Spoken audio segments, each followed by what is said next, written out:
Most welcome to our channel. A lot of thanks for your support.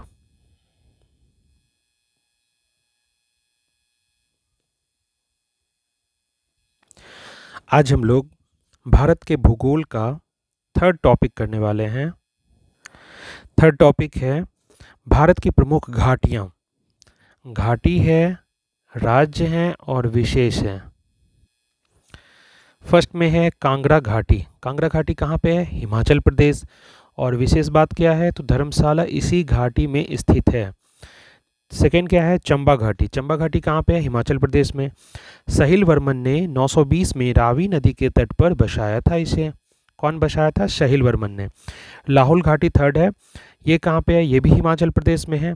इससे होकर चंद्र एवं भागा नदियाँ प्रवाहित होती है। कौन कौन सी नदी प्रवाहित होती है? चंद्र भी और भागा भी। ये अलग अलग दो नदियाँ हैं। इसके बाद है मालना घाटी, जो हिमाचल प्रदेश में है। छोटा यूनान के रूप में प्रसिद्ध है। इसके बाद स्पीति घाटी है, जो हिमाचल प्रदेश में है। ताबो मठ अवस्थित है। कौन सा मठ यहाँ पे है? ताबो मठ। इसे लामाओं की भूमि भी कहा जाता है। इसे लामाओं की भूमि भी कहा जाता है। यह भारत की सबसे लंबी घाटी है, ध्यान रखना है। स्पीति घाटी जो है भारत की सबसे लंबी घाटी है।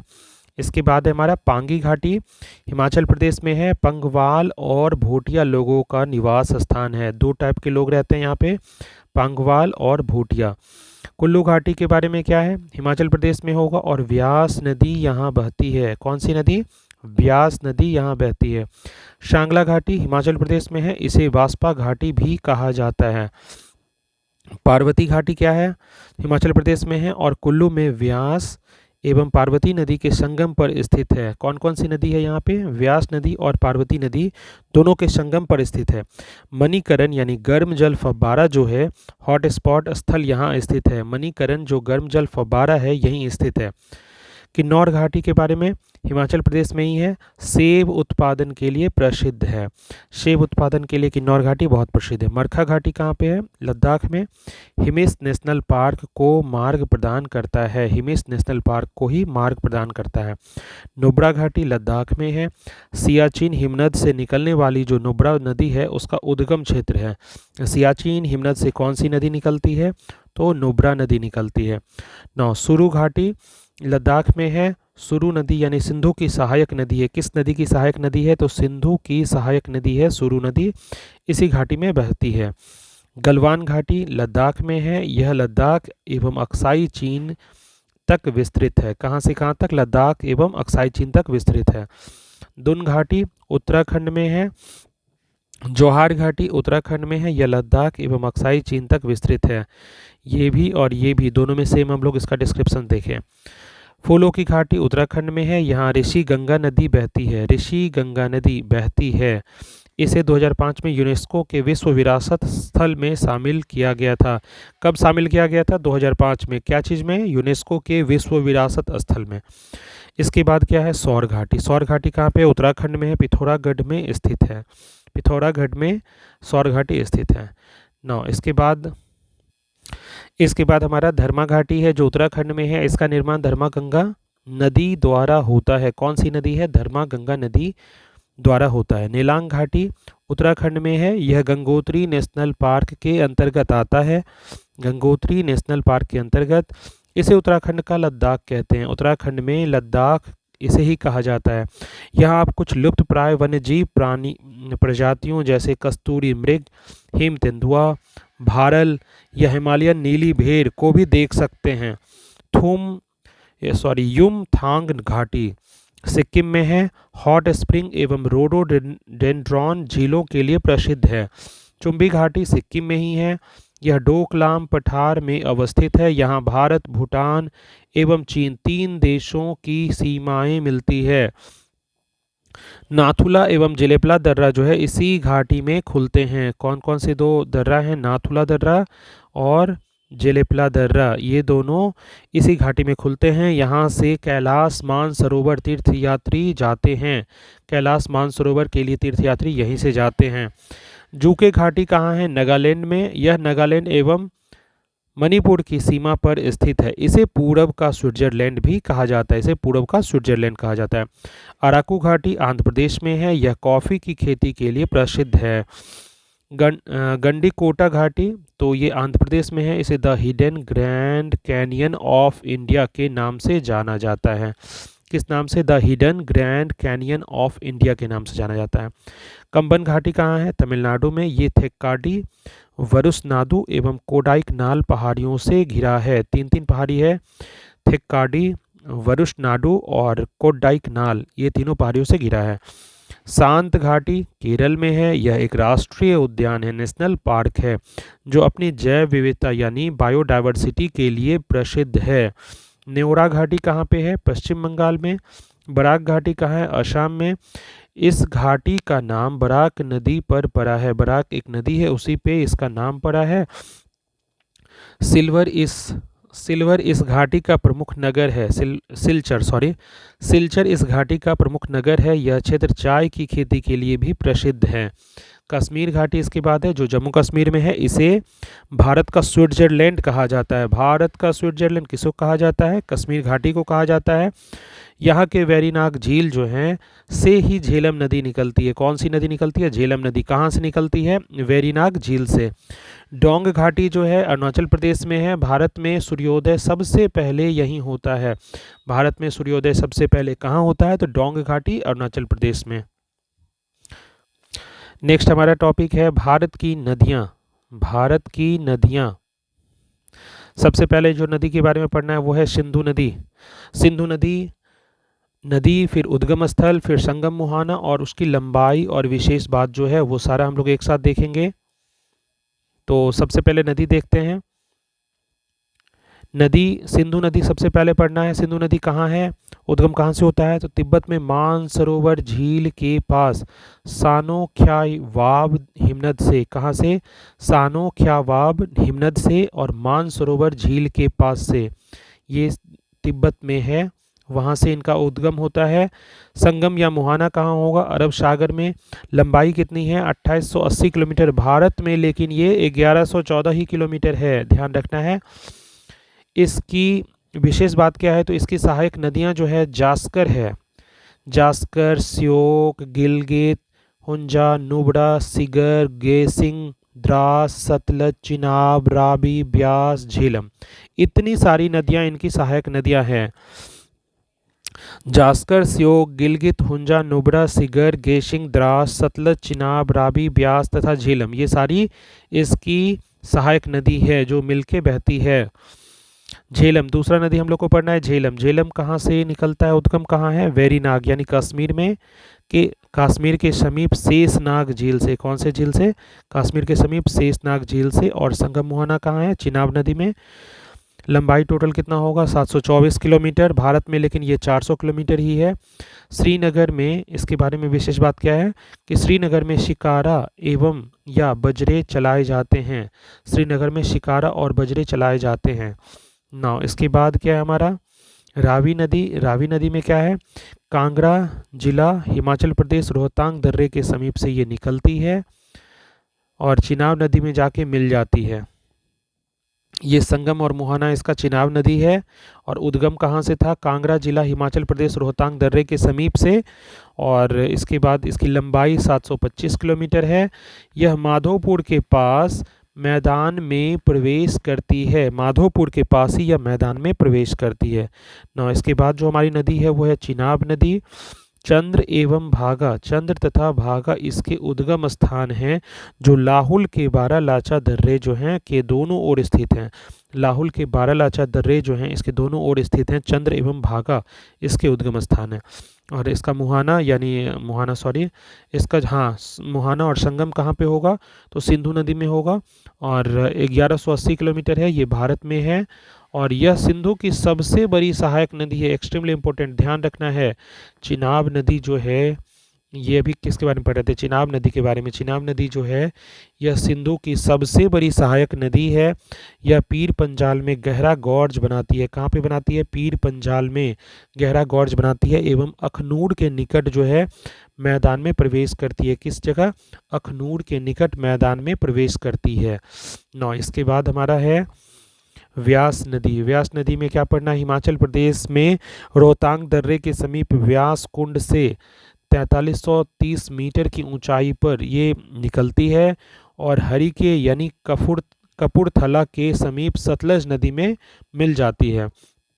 470 किलोमीटर की है। कुल्लू घाटी से बहती हुई धौलाधर पर्वत को पार कर पंजाब के मैदान में पहुंचती है। ये कुल्लू घाटी से बहती हुई धौलाधर पर्वत को पार कर पंजाब के मैदान में पहुंचती है। ना इसके बाद जो हमारी नदी पड़ना है सतलज नदी के बारे में। तिब्बत में मानसरोवर झील के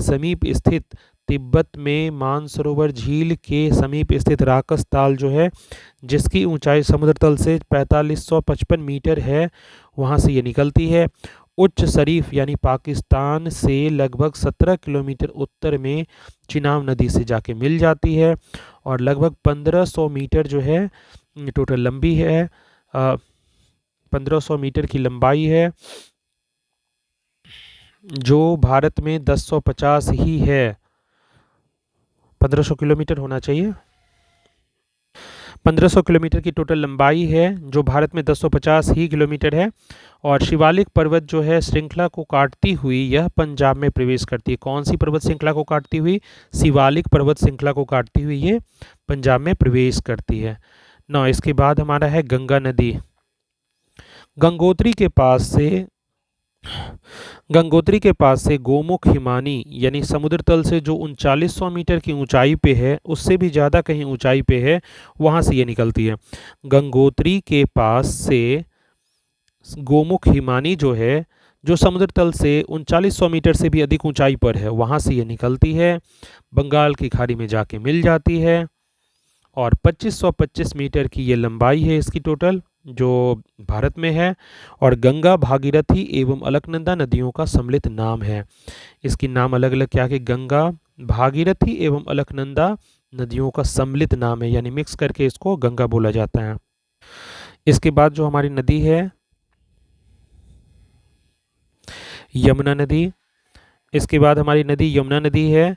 यमुना नदी उद्गम कहाँ से होगी? तो बंदर पूंछ, ध्यान रखना है, बंदर पूंछ से उद्गम होता है। बंदर पूंछ के पश्चिमी ढाल पर स्थित जो यमुनोत्री हिमानी है, वहीं से इसका उद्गम होता है। ऊंचाई समुद्र तल से 6316 मीटर है। और संगम मुहाना कहाँ है? प्रयाग में, इलाहाबाद में, गंगा नदी में ये जाके मिल जाती है। लंबाई क्या है? 1375 किलोमीटर के आसपास। और इसकी सहायक नदियां हैं, कौन कौन सी सहायक नदी होगी? तो चंबल है, बेतवा है और केन है। चंबल, बेतवा, केन, ये तीन नदियां ही दक्षिण से यमुना में मिलती हैं। ये तीनों ही नदियां दक्षिण से यमुना में मिलती हैं, ध्यान रखना है।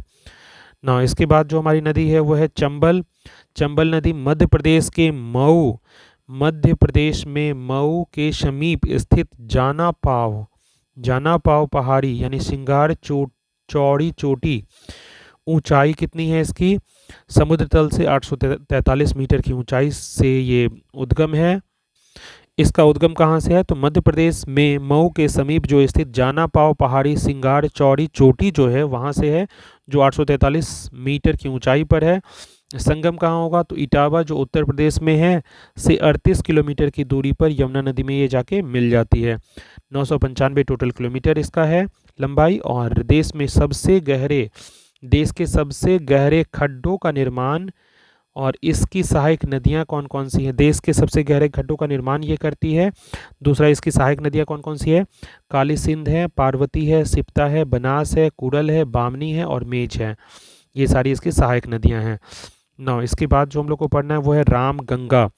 नैनीताल के समीप मुख्य हिमालय श्रेणी का दक्षिणी भाग से ये निकलती है। नैनीताल के समीप जो है मुख्य हिमालय श्रेणी के दक्षिणी भाग से ये निकलती है।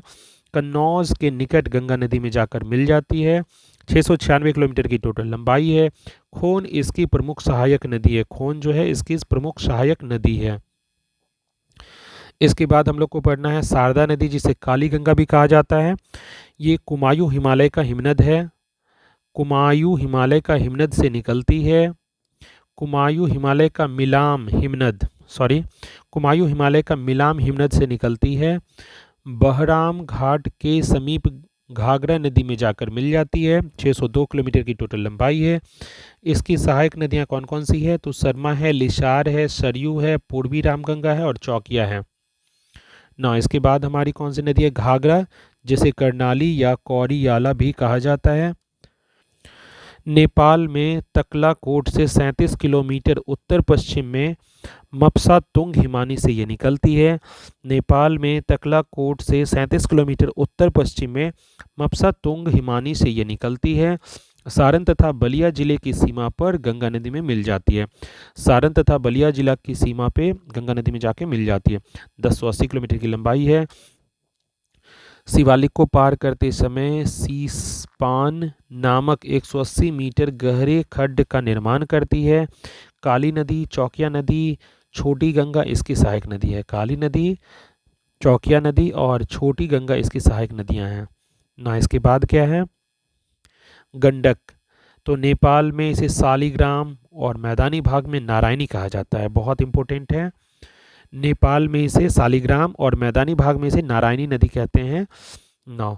इसके बाद ये नेपाल से निकलती है, पटना के समीप गंगा नदी में मिल जाती है। पटना के समीप गंगा नदी में मिल जाती है।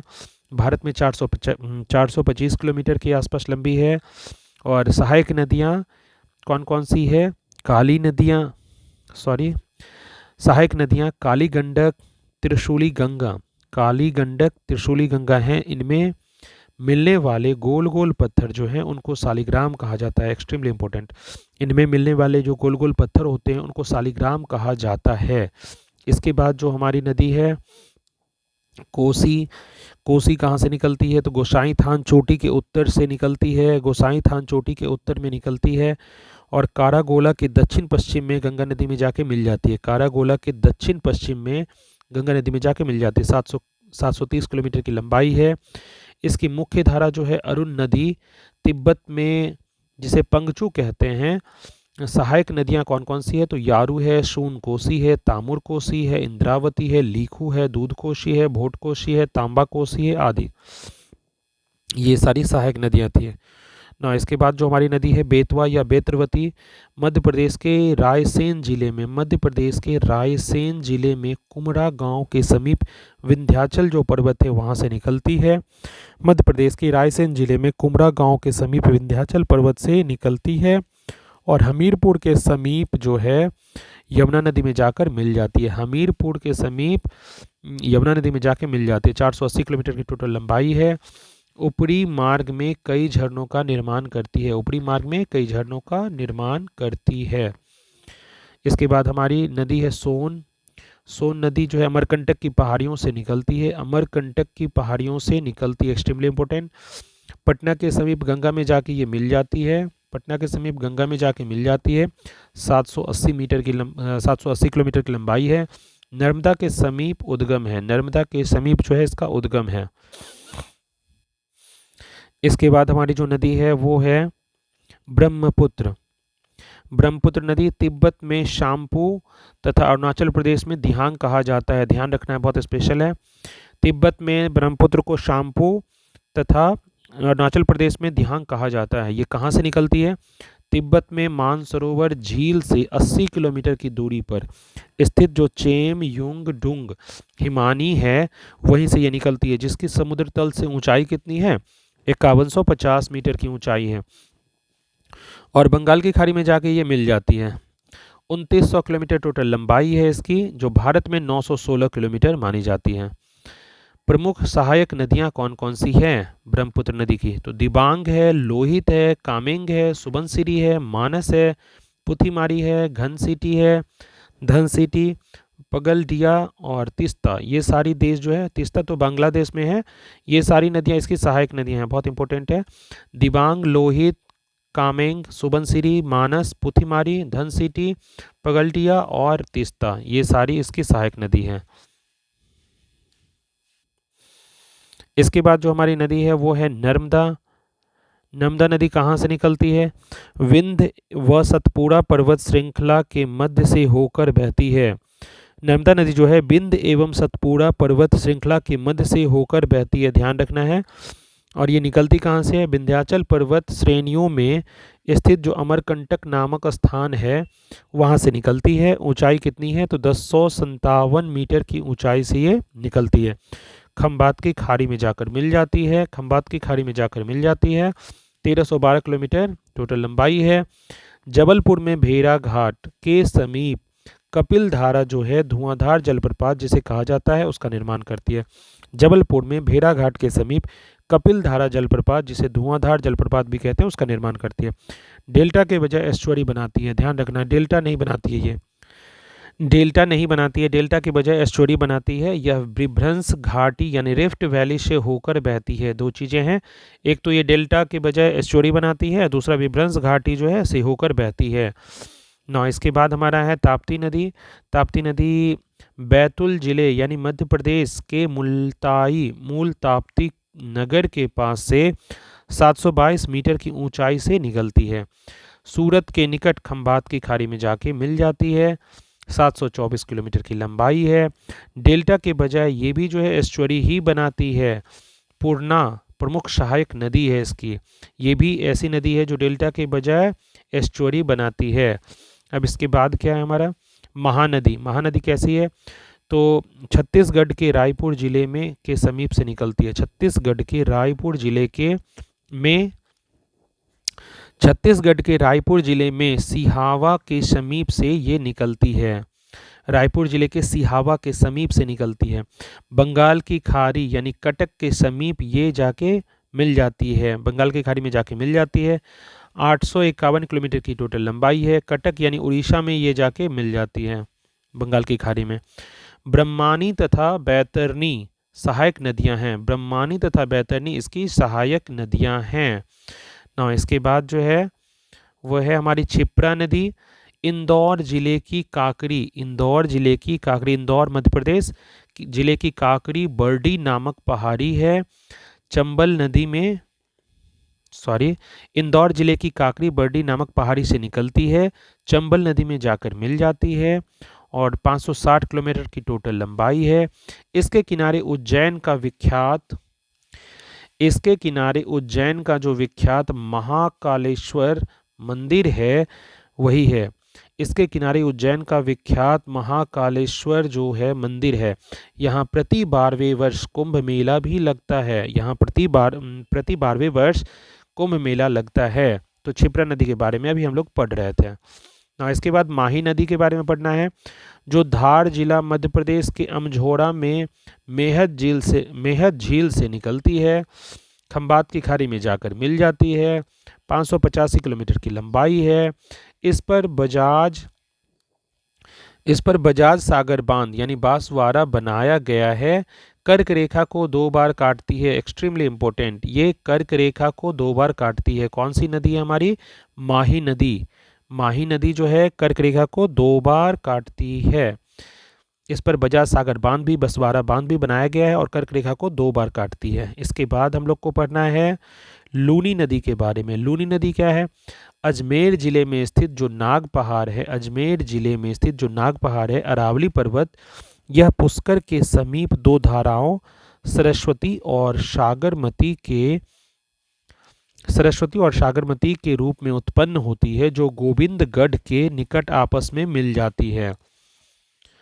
और यहाँ से तो निकलती थी, कच्छ की रण में जाके ये मिल जाएगी और 320 किलोमीटर की टोटल लंबाई है। यह भारत की एकमात्र जो है अंतर्वाही नदी है जो गायब हो जाती है। यह भारत की एकमात्र अंतर्वाही नदी है। जोवाई, सुकरी और जोजारी इसकी प्रमुख सहायक नदियां हैं। जोवाई, सुकरी और जोजारी जो है इनकी सहायक नदियां हैं। सोम नदी इसके बाद है। उदयपुर जिले के बीछा मेरा नामक स्थान पर से निकलती है। वेनेश्वर के समीप माही नदी में जाके ये मिल जाती है। किलोमीटर नहीं दिया हुआ है। और जोखम, गोमती, सारनी इसकी सहायक नदियां हैं। जोखम, गोमती और सारनी इसकी सहायक नदियां हैं। ना इसके बाद क्या है हमारा? साबरमती जय समुद्र झील अरावली पर्वत पर से निकलती है। खंबात की खाड़ी में जाकर मिल जाती है और 371 किलोमीटर की टोटल लंबाई है इसकी। ना इसके बाद बनास नदी अर्थात वन की आशा, बनास नदी को वन की आशा कहा जाता है। खमनोर की पहाड़ी राजसमंद जिला राजस्थान से निकलती है।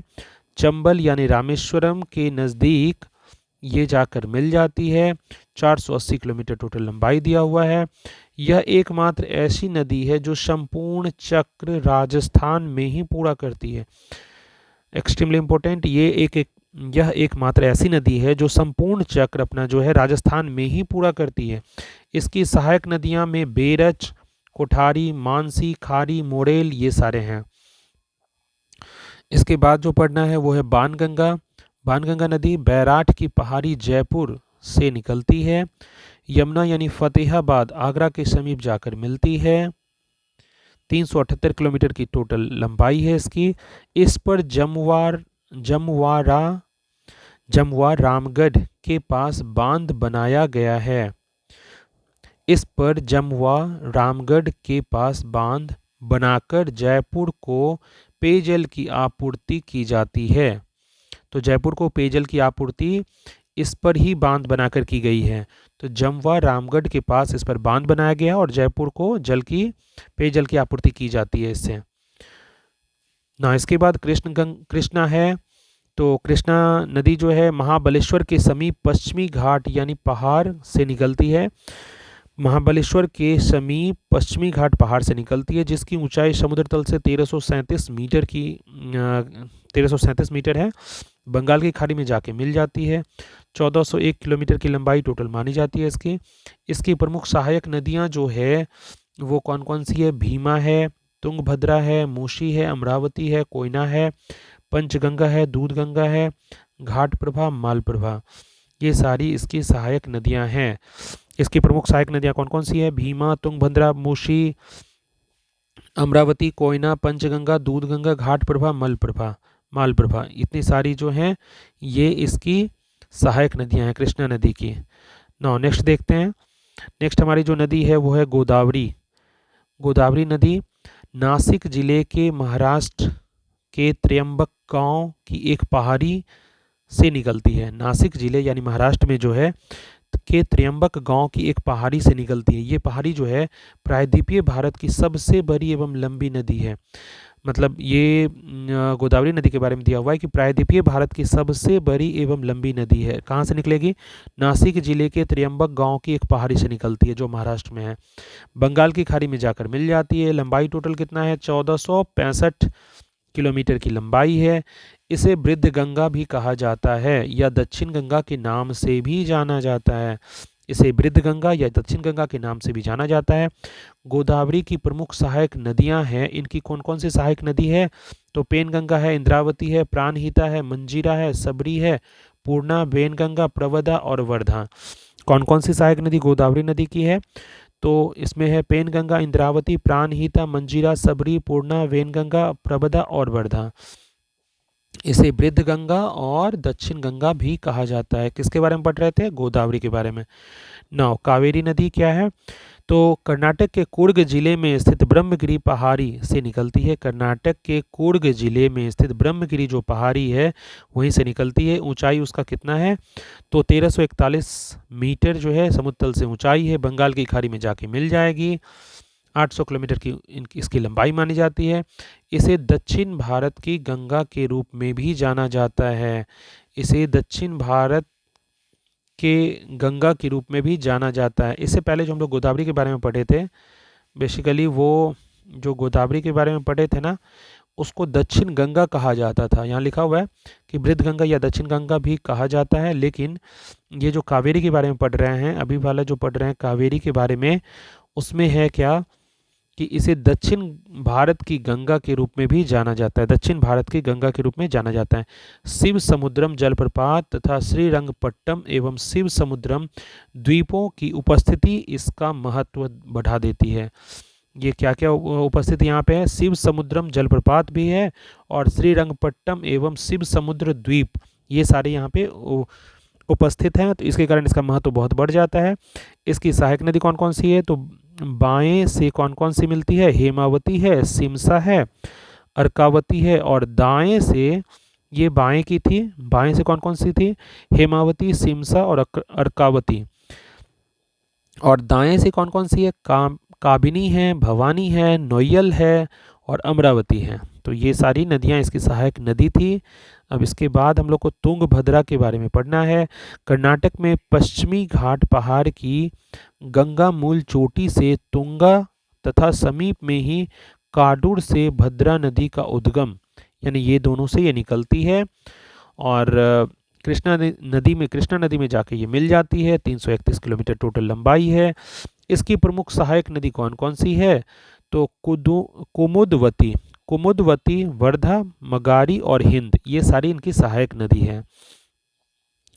इसके बाद पेन्नार नदी के बारे में पढ़ना है। नंदी दुर्ग श्रेणी की चेन्ना केशाबा पहाड़ी यानी कर्नाटक से ये निकलती है और बंगाल की खाड़ी में जाके गिरती है, मिल जाती है। 597 किलोमीटर की लंबाई टोटल है। इसकी सहायक नदियां कौन कौन सी है? तो पापहनी तथा चित्रावती, ये दोनों सहायक नदियां हैं इसकी। ना इसके बाद दक्षिणी टोंस है, जो कैमूर पहाड़ियों में स्थित जो तमसा कुंड जलाशय है वहां से निकलती है। कैमूर पहाड़ी में स्थित जो तमसा कुंड जलाशय है वहां से निकलती है। सिरसा के समीप गंगा नदी में जाके मिल जाती है। सिरसा के समीप गंगा नदी में जाके मिल जाएगी। 265 किलोमीटर टोटल लंबाई है। इस पर बिहार जल प्रपात स्थित है। इस पर बिहार प्रपात स्थित है। इसके बाद जो हम लोग को नदी पढ़ना है वो है पेरियार नदी। पेरियार झील से निकलती है। मुहाना के बारे में नहीं दिया हुआ है, किलोमीटर भी नहीं पता है। यह नदी केरल में प्रवाहित होती है, बस ध्यान रखना है पेरियार नदी केरल में प्रवाहित होती है। ना इसके बाद क्या है? उमियम झील से निकलती, उमियम नदी उमियम झील यानी मेघालय से निकलती है। यह एक छोटी नदी है, ध्यान रखना है। उमियम नदी जो है उमियम झील यानी मेघालय से निकलती है, यह एक छोटी नदी है। ना इसके बाद हुगली नदी के बारे में पढ़ना है। यह गंगा की एक शाखा है। हुगली नदी क्या है? गंगा की एक शाखा है जो धुलिया यानी पश्चिम बंगाल के दक्षिण गंगा से अलग होती है। जो धुलिया यानी पश्चिम बंगाल के दक्षिण गंगा से अलग होती है, बंगाल की खाड़ी में जाके मिलती है। इसकी प्रमुख जो सहायक नदी है वो जलांगी है। क्या है? जलांगी। इसकी प्रमुख सहायक नदी जलांगी है। यह भारत में सबसे ऊंची ज्वार भित्ति वाली नदी है, ध्यान रखना है। यह भारत में सबसे ऊंची ज्वार भित्ति वाली नदी है। इसका नदी मुख जो है भारत की नदियों में सबसे बड़ा है। इसका नदी मुख भारत की नदियों में सबसे बड़ा है। इसके बाद जो है बैगाई नदी के बारे में पढ़ना है। कंडन मणिकन्नूर पश्चिमी घाट में मदुरई के समीप तमिलनाडु से यह निकलती है, बंगाल की खाड़ी में जाके मिल जाती है। 288 किलोमीटर की लंबाई है। इसकी सहायक नदी कौन कौन सी है?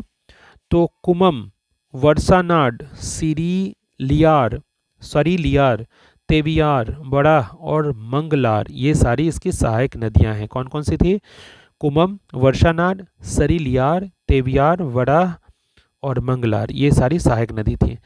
अब कुछ इसके बारे में दिया हुआ है कि पंचनद किसे कहा जाता है।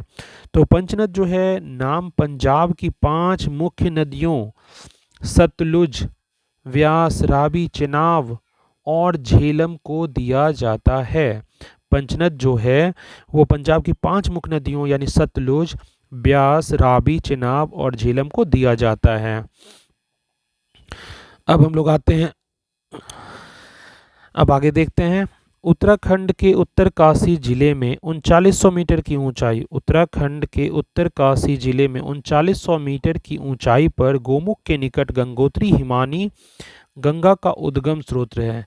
गंगोत्री हिमानी जो है गंगा का उद्गम स्रोत है, जो कहाँ पे है? उत्तराखंड के उत्तरकाशी जिले में 3900 मीटर की ऊंचाई पर है, गोमुख के निकट है। यहाँ इसे भागीरथी भी कहा जाता है, यह गंगा की मुख्य धारा है। यहाँ इसे भागीरथी भी कहा जाता है, यह गंगा की मुख्य धारा है। अलकनंदा का उद्गम स्रोत जो है बद्रीनाथ के ऊपर शतोपथ हिमानी, अलकनंदा का उद्गम स्रोत जो है बद्रीनाथ के ऊपर शतोपथ हिमानी जो अलकापुरी हिमनद है उससे ही है, उसमें है। और अलकनंदा जो है धौली और विष्णु गंगा धाराओं से मिलकर बनती है। अलकनंदा जो है धौली और विष्णु गंगा धाराओं से मिलकर बनती है, जो जोशी मठ या विष्णु प्रयाग में मिलती है। अलकनंदा की एक अन्य सहायक नदी जो है पिंडार है। अलकनंदा की ही सहायक नदी कौन सी है? पिंडार है, जो इससे कर्णप्रयाग में मिलती है। कहाँ मिलती है? कर्णप्रयाग में मिलती है। अलकनंदा जो है, अलकनंदा में महासीर नाम की मछली होती है। इसका निवास नदी के निचले हिस्से में होता है। कौन से मछली का उपस्थिति देखा जाता है? अलकनंदा में महासीर नाम की मछली होती है। इसका निवास जो है नदी के निचले हिस्से में होता है, किंतु अंडा देने के लिए यह ऊपर आ जाती है, ध्यान रखना है। अलकनंदा एवं मंदाकिनी, अलकनंदा एवं मंदाकिनी या काली गंगा के संगम पर रुद्रप्रयाग स्थित है। रुद्रप्रयाग कहाँ स्थित है? तो अलकनंदा एवं मंदाकिनी या काली गंगा के संगम पर रुद्रप्रयाग स्थित है। अब ये चार्ट देख लेते हैं। तो धौली और विष्णु गंगा का संगम जो है विष्णुप्रयाग में है। एक्सट्रीमली इंपॉर्टेंट चार्ट है, लर्न रखिएगा। धौली और विष्णु गंगा का संगम जो है विष्णुप्रयाग में है। अलकनंदा और पिंडार का संगम जो है कर्णप्रयाग में है। अलकनंदा और मंदाकिनी का संगम जो है रुद्रप्रयाग में है। अलकनंदा और भागीरथी का संगम जो है देवप्रयाग में है। तो विष्णुप्रयाग में धौली और विष्णु गंगा का संगम है। कर्णप्रयाग में अलकनंदा और पिंडार का संगम है। रुद्रप्रयाग में अलकनंदा और मंदाकिनी का संगम है। और देवप्रयाग में अलकनंदा और भागीरथी का संगम है। एक्सट्रीमली इंपॉर्टेंट है, लर्न रखना है। नौ, उसके बाद क्या है? गंगा नदी का नाम गंगा जो है देवप्रयाग के बाद पड़ता है, ध्यान रखना है। गंगा नदी का नाम जो है गंगा देवप्रयाग के बाद पड़ता है, जहां अलकनंदा और भागीरथी आपस में मिल जाती हैं। अलकनंदा एवं भागीरथी आपस में मिल जाती हैं। गंगा हरिद्वार के निकट मैदानी भाग में प्रवेश करती है। यहाँ से पहले दक्षिण की ओर, फिर दक्षिण पूर्व की ओर और फिर पूर्व की ओर ये बहती है। सबसे पहले तो दक्षिण की ओर बही, फिर दक्षिण पूर्व की ओर बही, उसके बाद पूर्व की ओर बहने लगती है। गंगा नदी जो है बांग्लादेश में पद्मा, बांग्लादेश में क्या कहते हैं गंगा नदी को? पद्मा के नाम से बहती है।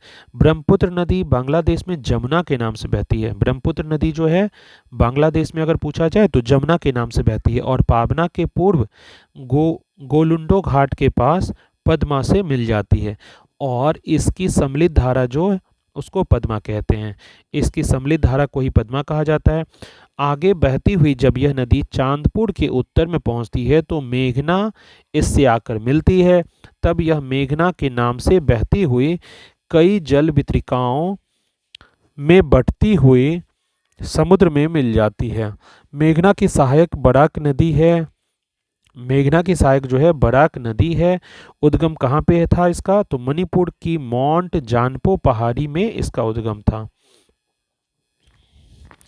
नौ, इसके बाद क्या है? ब्रह्मपुत्र नदी। ब्रह्मपुत्र नदी के बारे में देखते हैं। तो ब्रह्मपुत्र नदी यरलुंग जांगपो नदी भी कहलाता है। चेमयुंगडुंग हिमानी से निकलती है। यह हिमानी मानसरोवर झील के दक्षिण पूर्व में लगभग 80 किलोमीटर की दूरी पर है। यह कहाँ पे है? तो हिमानी जो है ये मानसरोवर झील के दक्षिण पूर्व में लगभग 80 किलोमीटर की दूरी पर है। तिब्बत में इसे सांगपो कहा जाता है। अरुणाचल प्रदेश में इसे दिहांग कहा जाता है। ये ब्रह्मपुत्र नदी के बारे में पढ़ रहे हैं। तिब्बत में इसे सांगपो, अरुणाचल प्रदेश में दिहांग और असम में ब्रह्मपुत्र कहा जाता है। अरुणाचल प्रदेश में सादिया कस्बे के पश्चिम में यह नदी भारत में प्रवेश करती है। कहाँ से प्रवेश करती है? अरुणाचल प्रदेश के सादिया कस्बे जो है उसके पश्चिम में यह नदी भारत में प्रवेश करती है। यह एक पूर्ववर्ती नदी है, पूर्व से आने वाली नदी है। इसके बाएं तट की प्रमुख जो सहायक नदी है, किसी भी नदी की ना दो तरफ से सहायक नदी देखा जाता है, एक बाएं तट से होता है, एक दाएं तट से होता है। तो इसके बाएं तट की प्रमुख सहायक नदियां जो है वो कौन कौन सी है? बूढ़ी दिहिंग है, धनसरी है दक्षिण में, और वह कलंग। जबकि ये बाएं तट की प्रमुख सहायक नदियां थी। पहली कौन सी थी? बूढ़ी दिहिंग, दूसरी थी धनसरी जो दक्षिण है, वह कलंग, और तीसरी कलंग है। जबकि दाएं तट वाली जो है सहायक नदी जो मिलने वाली है, वो प्रमुख सहायक नदी कौन कौन सी है? तो सुबनसिरी है, कामेग है, मानस है और संकोश है। यानी दाएं तट से मिलने वाली ब्रह्मपुत्र नदी में कौन कौन सी सहायक नदी है? सुबनसिरी, कामेग, मानस एवं संकोश। सुबनसिरी जो है का उद्गम तिब्बत में ही है और यह एक पूर्ववर्ती नदी है। ये भी एक पूर्ववर्ती नदी है। ब्रह्मपुत्र नदी फिर बांग्लादेश में गोलपारा के पास प्रवेश करती है। ब्रह्मपुत्र नदी फिर बांग्लादेश में प्रवेश कर जाती है, फिर दक्षिण की ओर बहती है, उसके बाद दक्षिण की ओर बहने लगती है। बांग्लादेश में तीस्ता नदी इसके दाहिने किनारे पर मिलती है। बांग्लादेश में जाकर तीस्ता नदी इसके दाहिने किनारे पर मिल जाती है और इसके बाद यह जमुना कहलाती है। यहीं से ये जमुना कहलाने लगती है। अंत में यह नदी पद्मा के साथ मिलकर बंगाल की खाड़ी में गिर जाती है। अंत में यह नदी पद्मा के साथ मिलकर बंगाल की खाड़ी में गिर जाती है। चंबल राजस्थान की एकमात्र ऐसी नदी है, चंबल जो है राजस्थान की एकमात्र ऐसी नदी है जो साल भर बहती है। राजस्थान की एकमात्र ऐसी नदी जो साल भर बहती है वो चंबल है। यह 84 यानी चित्तौड़ के पास राजस्थान में प्रवेश करती है। इस नदी पर भैंसरोड चित्तौड़ के पास प्रख्यात चूलिया जलप्रपात है। कौन सी जलप्रपात? चूलिया जलप्रपात इस पर है। सिंधु नदी भारत में लद्दाख के लेह जिले से होकर बहती है। सिंधु नदी जो है भारत में लद्दाख के लेह जिले से होकर बहती है। भारत व पाकिस्तान सिंधु नदी जल समझौता जो है संधि 1960 के अनुसार भारत जो है इस नदी प्रक्रम यानी सिंधु नदी एवं उसके सहायक नदी झेलम एवं चिनाब के संपूर्ण जल का केवल 20% जल ही उपयोग कर सकता है। यानी सिंधु नदी भारत में लद्दाख के लेह जिले से होकर बहती है। भारत व पाकिस्तान सिंधु नदी जल समझौता संधि जो 1960 में हुआ था के अनुसार भारत इस नदी प्रक्रम यानी सिंधु नदी एवं उसके सहायक नदी झेलम एवं चिनाब के संपूर्ण जल का केवल 20% जल ही उपयोग कर सकता है। आगे क्या है? तो हरियाणा और दिल्ली राज्य अंबाला के आसपास की भूमि जो है सिंधु और गंगा नदी तंत्रों के बीच जल विभाजक का कार्य करती है। हरियाणा और दिल्ली राज्य जो हैं वो सिंधु और गंगा नदी तंत्रों के बीच जल विभाजक का कार्य करती है, क्योंकि इसके पूर्व की नदियां बंगाल की खाड़ी में और पश्चिम की नदियां अरब सागर में गिरती हैं। क्योंकि इसके पूर्व की नदियां बंगाल की खाड़ी में और पश्चिम की नदियां अरब सागर में गिरती हैं। अंबाला से सुंदरवन तक मैदान लगभग 1800 किलोमीटर फैला हुआ है। अंबाला से सुंदरवन तक मैदान लगभग 1800 किलोमीटर फैला हुआ है, लेकिन उसके ढाल में गिरावट मुश्किल से लगभग 300 मीटर का ही है। इसके बाद देखते हैं क्या है ना। इसके बाद है रायगढ़ एवं रत्नागिरी के बीच सावित्री नदी बहती है। रायगढ़ एवं रत्नागिरी के बीच सावित्री नदी बहती है, जो इन दोनों स्थानों की सीमा रेखा का निर्धारण करती है। वंशधारा नदी उड़ीसा के कालाहांडी जिले से निकलती है, जो गोदावरी एवं ऋषिकुल्या नदी के बीच से बहते हुए बंगाल की खाड़ी में गिरती है।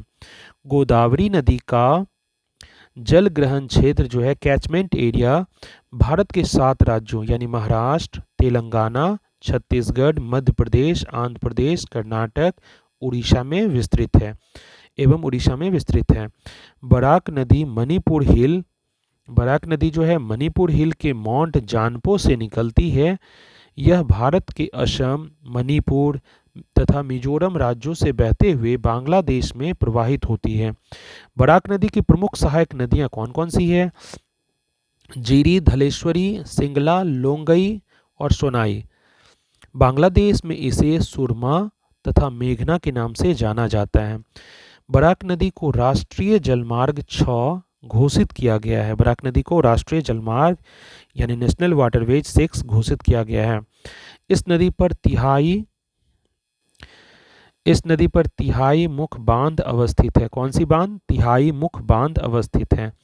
प्रायद्वीपीय नदियों का उत्तर से दक्षिण की ओर क्रम कौन कौन सा है? देखते हैं, बहुत इंपॉर्टेंट है। प्रायद्वीपीय नदियों का उत्तर से दक्षिण, अगर हम भारत के मैप में ऊपर से नीचे, भारत के मानचित्र में ऊपर से नीचे अगर आते हैं तो वैसे में कौन कौन सा आगे क्रम है वो देखते हैं। किस प्रकार इन नदियों का प्रायद्वीपीय नदियों का क्रम है उत्तर से दक्षिण की ओर देखते हैं।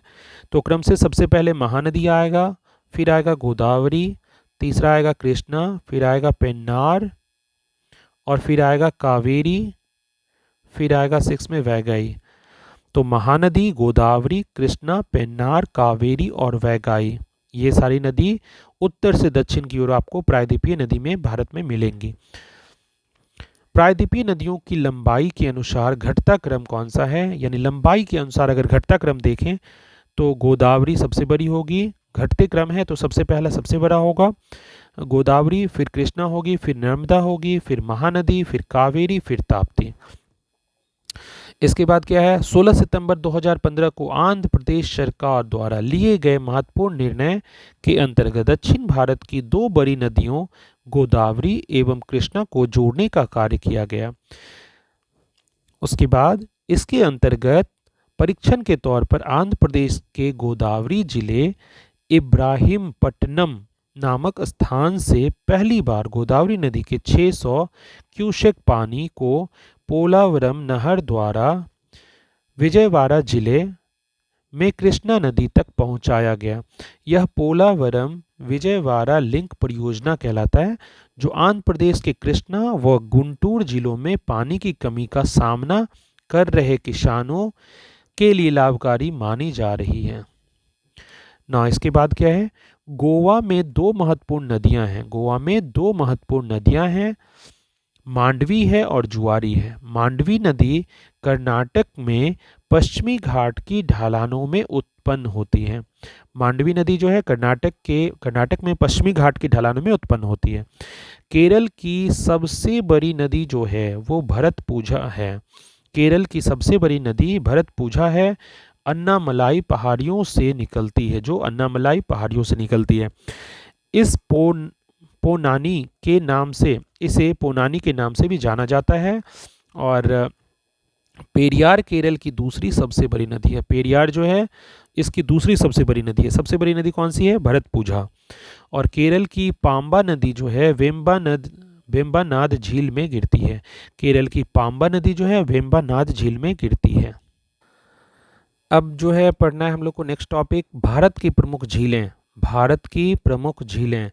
भारत की सबसे बड़ी तटीय झील, भारत की सबसे बड़ी तटीय झील जो है चिल्का झील है, उड़ीसा में स्थित है, जो खारे पानी की एक लैगून झील है। जो खारे पानी की एक लैगून झील है।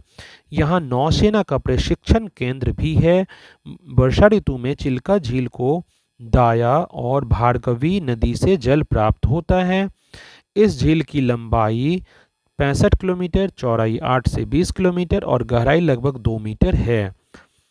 भारत में सबसे अधिक खारे पानी की झील जो है सांभर झील, जिसका क्षेत्रफल 230 किलोमीटर स्क्वायर है, राजस्थान में स्थित है। भारत में सबसे अधिक खारे पानी की झील जो है सांभर झील ही है, जो राजस्थान में है। भारत में सबसे बड़ी मीठे पानी की झील जो है वुल्लर झील है, क्षेत्रफल 160 किलोमीटर स्क्वायर में है। और जम्मू कश्मीर में जो है तुलबुल परियोजना इसी पर स्थित है, ध्यान रखना है। तुलबुल परियोजना तुलबुल परियोजना जो है वुल्लर झील पे ही स्थित है। भारत में सबसे बड़ी मीठे पानी की झील जो थी वो थी वुल्लर झील, जम्मू कश्मीर में थी, और तुलबुल परियोजना यही इसी वुल्लर झील पे स्थित है। भारत की सबसे बड़ी कृत्रिम झील जो है गोविंद बल्लभ पंत सागर है, जो रिहंद नदी पर बनाए गए बांध से बना है। जो रिहंद नदी पर बनाए गए बांध से बना है, जो रिहंद नदी पर बनाए गए बांध से बना है।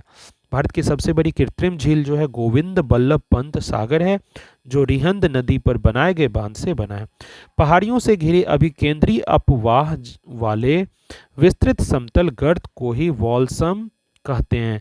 पहाड़ियों से घिरे अभिकेंद्री अपवाह वाले विस्तृत समतल गर्त को वॉल्सम कहा जाता है।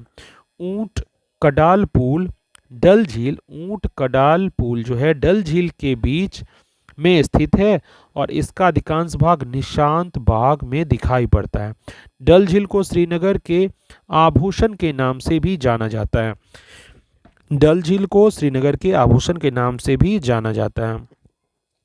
भारतीय राष्ट्रीय कला एवं सांस्कृतिक धरोहर trust, national trust for art and culture heritage INTACH ने जर्मनी की सहायता से 17वीं शताब्दी के ऊंट कडाल पुल को पुनरुद्धार करने का फैसला किया है।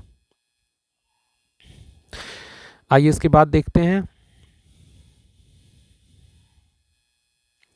इसके बाद एक चार्ट दिया हुआ है जो झील का है, फिर कौन से राज्य में है या केंद्र शासित प्रदेश में है, फिर से झील और उसके राज्य और केंद्र शासित प्रदेश। तो पहला जो हमारा झील है वो डल झील। डल झील कहाँ है? तो जम्मू कश्मीर में। वुलर झील कहाँ है? जम्मू कश्मीर में। वेरीनाग झील कहाँ है? जम्मू कश्मीर में।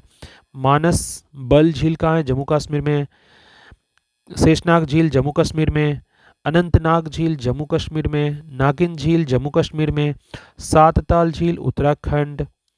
नैनीताल झील उत्तराखंड। राकसताल झील उत्तराखंड। मालाताल झील उत्तराखंड। देवताल झील उत्तराखंड। नौकुचिया ताल झील उत्तराखंड में। खुरपा ताल झील उत्तराखंड में। सांभर झील राजस्थान। कलीवेली तमिलनाडु। खेचे ओपलटी ये जो झील है वो सिक्किम में है। राजसमंद झील वो राजस्थान में। पिछोला झील राजस्थान में। लुनकर नशर झील राजस्थान में। जयसमंद झील राजस्थान में। फतेह सागर झील राजस्थान में। डिडवाना झील राजस्थान में। लोकटक झील मणिपुर में। पुलिकट झील तमिलनाडु व आंध्र प्रदेश में। हुसैन सागर झील तेलंगाना में। कोलेरू झील आंध्र प्रदेश में। चिल्का झील जो है उड़ीसा में। लोनार झील जो है महाराष्ट्र में है। बेम्बानद झील जो है केरल में। अष्टमुदी झील जो है केरल में। पेरियार झील जो है केरल में है। खज्जियार झील जो है वो हिमाचल प्रदेश में है। कुछ यहाँ पे कुछ आप कॉमन सेंस से भी याद रख सकते हैं, जैसे कि नाग लगा हुआ झील जो है, जैसे वैरी नाग है, शेष नाग है, अनंत नाग है, नागिन है, ये सारा जम्मू कश्मीर में पाया जाता है। और अंत में जहाँ पे ताल लिखा हुआ है ना वो सारा उत्तराखंड में है, जैसे कि मालाताल, राकसताल, नैनीताल, नौकुचिया ताल, खुरपा ताल, इस टाइप से। और बाकी कुछ आप ऐसे भी 2-3 बार रिवाइज करके इसको पूरा याद रख सकते हैं, बहुत इंपॉर्टेंट चार्ट है। नाउ आगे बढ़ते हैं। तो इसके बाद है चौरस सतह तथा अनप्रवाहित द्रोणी वाली अल्पकालिक छोटी झीलों को प्लाया कहते हैं। चौरस सतह तथा अनप्रवाहित द्रोणी वाली अल्पकालिक जो छोटी झील हैं उनको प्लाया कहा जाता है। इसमें वर्षा का पानी जमा होता है परंतु जल्दी ही भाप बनकर भी उड़ जाता है। यानी वर्षा का पानी तो जमा होगा लेकिन जल्दी ही भाप बनकर उड़ जाएगा।